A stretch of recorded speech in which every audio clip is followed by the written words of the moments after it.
साथियों, स्वागत है मेरे YouTube चैनल एडवोकेट अखिलेश में आप सभी का। साथियों, अगर किसी भूमि पर किसी व्यक्ति के द्वारा बहुत लंबे समय से अपना नाम खातेदार के रूप में दर्ज करा दिया गया हो और जो नाम दर्ज कराया गया हो उसे आप देख रहे हो और आपके द्वारा उसके संबंध में कोई आपत्ति नहीं की गई हो और बाद में आपको ये जानकारी मिले कि नहीं, जिस व्यक्ति का नाम हमारे खाते में खातेदार के रूप में चला आ रहा है उस व्यक्ति का नाम गलत तरीके से हमारे खाते में खातेदार के रूप में दर्ज किया गया है। एक ऐसा ही प्रकरण चला जिसमें उस व्यक्ति द्वारा जिस व्यक्ति के खाते में दूसरे व्यक्ति का नाम खातेदार के रूप में दर्ज कर दिया गया था, उस व्यक्ति को जब बाद में इस बात का पता चला कि नहीं भाई, ये तो नाम हमारे खाते में इस व्यक्ति का गलत तरीके से दर्ज कर दिया गया है, उस व्यक्ति के द्वारा अपने हक व अधिकार की उद्घोषणा के लिए उद्घोषणात्मक वाद जो है दाखिल किया गया 229B में। उस व्यक्ति ने 229B के अंतर्गत उद्घोषणात्मक वाद दाखिल किया और ये कहा कि नहीं, मेरे खाते में मेरे भूमिधरी की ज़मीन में जो अमुक व्यक्ति का नाम दर्ज किया गया है ये गलत दर्ज किया गया है, इनका नाम दर्ज नहीं होना चाहिए हमारे खाते में। इस मुकदमे की कार्रवाई के दौरान न्यायालय द्वारा इस आधार पर खारिज कर दिया गया कि राजस्व अभिलेखों में प्रत्यर्थी का नाम दर्ज किए जाने के समय कोई आपत्ति नहीं की गई। मतलब इस बात को लेकर के राजस्व न्यायालय से उस व्यक्ति के दफ़ा 229B के वाद को खारिज कर दिया गया कि जब उस व्यक्ति का नाम उसके खाते में दर्ज हुआ तो उसके द्वारा कोई आपत्ति नहीं की गई। यानी प्रकरण ये था कि एक व्यक्ति जिसकी तनहा भूमिधरी थी, उसकी भूमिधरी में एक व्यक्ति के द्वारा अपना नाम बतौर खातेदार दर्ज करा दिया गया और जो खातेदार जिस व्यक्ति ने नाम दर्ज कराया उसका नाम निरंतर लगातार चलता चला आया। बाद में जिसके खाते में उस व्यक्ति का नाम दर्ज कराया गया था उस व्यक्ति ने डिक्लेरेशन का वाद यानी घोषणात्मक वाद दाखिल किया और उसने कहा कि मेरे खाते में जो इनका नाम दर्ज हुआ है ये गलत दर्ज हुआ है, इसे निरस्त किया जाए।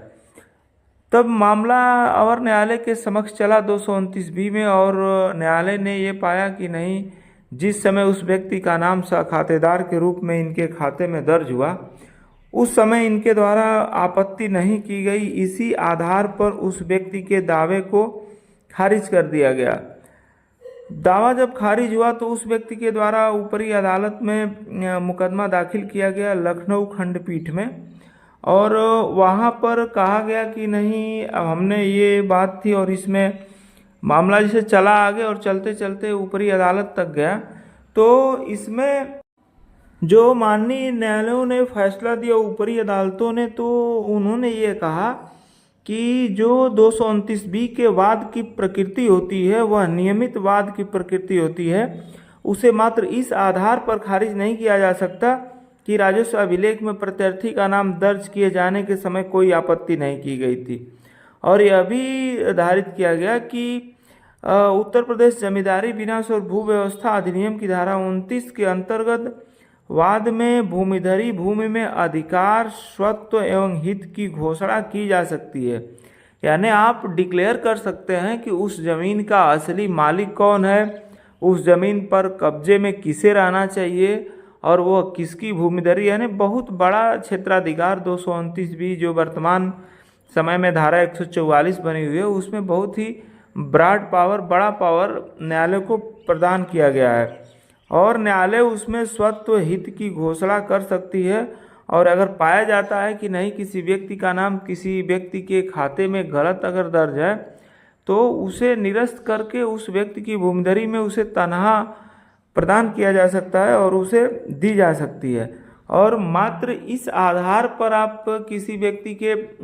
नाम को यथावत नहीं रख सकते हैं कि जिस समय नाम दर्ज हुआ था उस समय उसके द्वारा कोई आपत्ति नहीं की गई थी। अगर बाद में भी उससे पता चले कि उसकी भूमि में किसी व्यक्ति का नाम गलत दर्ज है तो वो डिक्लेरेशन के अंतर्गत घोषणात्मक बाद में इस बात को साबित कर सकता है कि नहीं, उनका उस ज़मीन में कोई अधिकार नहीं है और इनका नाम दर्ज जो है गलत किया गया है। तो टेक्निकलिटी के आधार पर किसी व्यक्ति के दावे को आप खारिज नहीं कर सकते हैं, ऐसा मानना है माननीय न्यायालयों का। और जो इसमें विधिक अभिमत दिए गए जो विधि व्यवस्थाएं इसमें है उसको मैं आपको बताऊं। अमृतलाल बनाम स्टेट ऑफ यूपी, ये 2019 का फैसला है। RLT पे 2019 RLT पे 230। झारखंडे बनाम स्टेट ऑफ यूपी 2020 RT पे 649। और बाबू बनाम महावीर 2020 RT पे 186। लालू राम बनाम board of revenue 2020 RT page 538। Chander बनाम state of UP 2020 RT page 14। यानी इन व्यवस्थाओं में इस तरह के ही प्रकरणों का उल्लेख है और जिसमें ये कहा गया कि नहीं, नियमित बाद में किसी भी व्यक्ति को ये अधिकार है कि वह अपने स्वत्व और अपने भूमिधरी अधिकार की घोषणा कराने के लिए वो दाखिल कर सकता है और न्यायालय को ये क्षेत्राधिकार है कि उसके हक और अधिकार की उद्घोषणा वह कर सकता है। अगर उसमें न्यायालय पाता है कि नहीं, उस व्यक्ति का इसमें हित निहित है और वो इस व्यक्ति की ज़मीन रही है जिस पर इसका नाम दूसरे व्यक्ति का नाम गलत तरीके से दर्ज हुआ है, तो वह जो है उस व्यक्ति के हितों की घोषणा कर सकता है दफ़ा 229B के डिक्लेरेशन के बाद में। तो अगर आपका भी कोई ऐसा प्रकरण हो कि आपके खाते में किसी व्यक्ति द्वारा गलत तरीके से अपना नाम लंबे समय से दर्ज करा दिया गया हो और आपको बाद में ये जानकारी हुई हो कि नहीं, जो नाम दर्ज हुआ है वो गलत है,